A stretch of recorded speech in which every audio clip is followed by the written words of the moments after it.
Terima kasih Anda masih bersama kami. Bagi Anda yang baru saja bergabung, kami hadirkan kembali 3 berita utama hari ini. Diduga terkena serangan jantung, calon wakil Bupati Ciamis, Yana Diana Putra, meninggal dunia. Penyelundupan sabu-sabu di lapas kelas 2B Indramayu terbongkar, diduga ada keterlibatan pegawai lapas.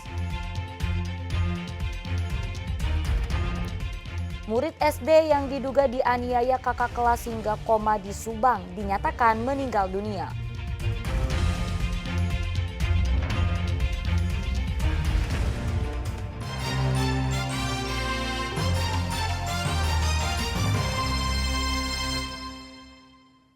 Ya, senjata api milik anggota Polres Sumedang diperiksa oleh Propam. Hasilnya puluhan pucuk senjata disita karena dokumen persyaratannya sudah kadaluarsa. Menjelang pilkada, senjata api milik anggota Polres Subang diperiksa. Satu persatu senjata api dilucuti untuk diperiksa secara fisik maupun dokumen persyaratannya. Pemeriksaan ini ditujukan hanya untuk personel yang dibekali senjata api mulai dari tingkat Polsek hingga Polres Sumedang, termasuk mereka yang akan ditugaskan melakukan pengamanan pilkada mendatang. Dari hasil pemeriksaan, ada 42 senjata api yang disita karena dokumen persyaratannya sudah kadaluarsa. Ini tujuannya satu untuk memeriksa kondisi fisik dari senpi tersebut dan surat-surat dari senpi tersebut. Terus hasilnya seperti apa? Hasilnya ada beberapa yang kita amankan karena itu pas senpinya sudah tidak berlaku. Sebenarnya itu sudah jadi, cuman anggotanya telat untuk mengambil saja. Sebelumnya para personel Polres Sumedang sudah diingatkan oleh Kapolres Sumedang AKBP Joko Dwi Harsono agar menggunakan senjata api sesuai dengan ketentuan dan aturan yang berlaku. Agun Gunawan melaporkan dari Sumedang. Lapas kelas 2 Indramayu terindikasi peredaran narkoba. Hal itu terungkap setelah petugas gabungan menemukan puluhan gram sabu-sabu milik narapidana yang disembunyikan di saluran pembuangan air. Diduga sabu-sabu bisa masuk ke dalam lapas karena ada pegawai lapas yang bermain.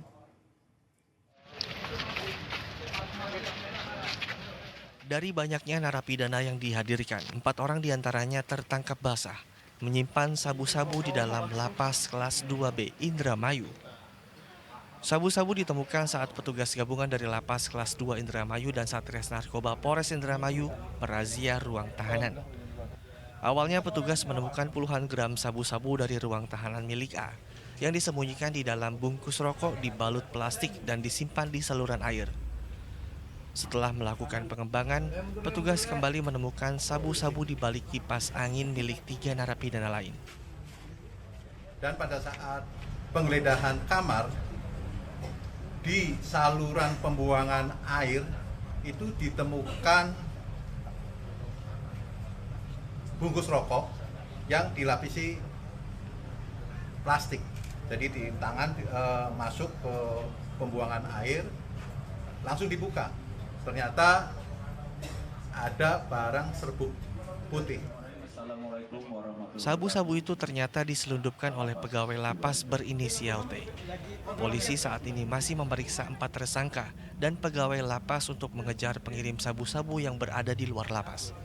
Jadi menurut keterangan daripada AR yang ditangkap terakhir itu bahwa dia mendapatkan barang tersebut itu dari tadi oknum T yang dibawa dari luar, orang menitipkan kepada oknum T melalui bohlam lampu ya, di mana oknum T dari hasil penyidikan saat dia tidak mengetahui bahwa di dalam bohlam lampu itu ada daripada narkoba tersebut, sehingga namun ini kita masih melakukan pengembangan kepada orang yang menyerahkan kepada oknum T tersebut ya, sehingga barang tersebut masuk ke dalam lapas itu masih kita kembangkan.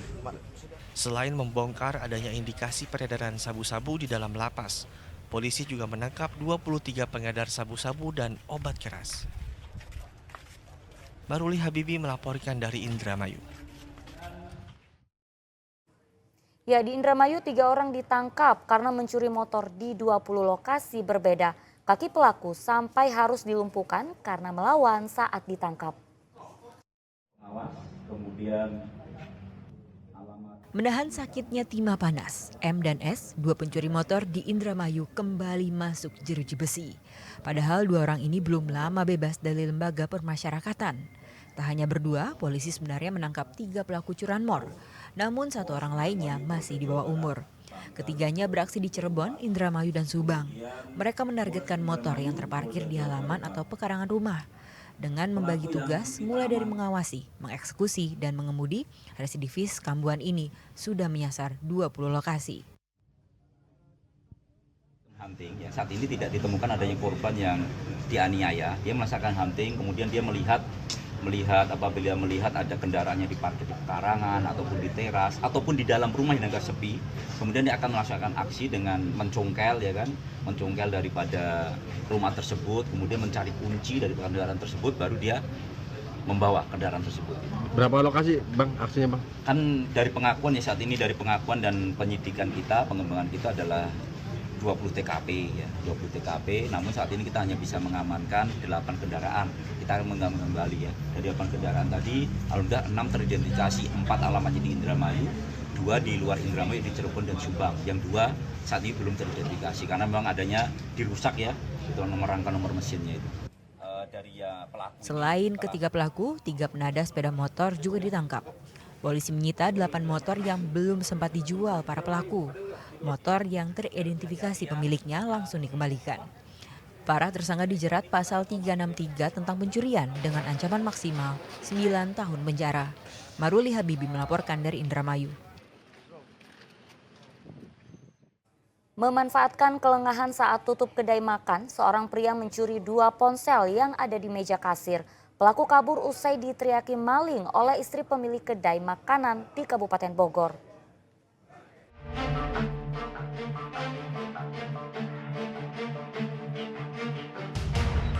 Memanfaatkan kondisi kedai makan yang akan tutup, seorang pria masuk lalu mengambil 2 ponsel yang ada di meja. Namun aksinya diketahui istri pemilik kedai. Teriakan saksi membuat pelaku kabur. Seorang perempuan lain yang memergoki pelaku sempat melempar botol air, tetapi pelaku berhasil kabur dengan mengendarai motor. Pencurian ini terjadi di salah satu kedai makan daerah kota wisata Desa Limus Nunggal, Kecamatan Cilengsi, Kabupaten Bogor pada Minggu malam lalu.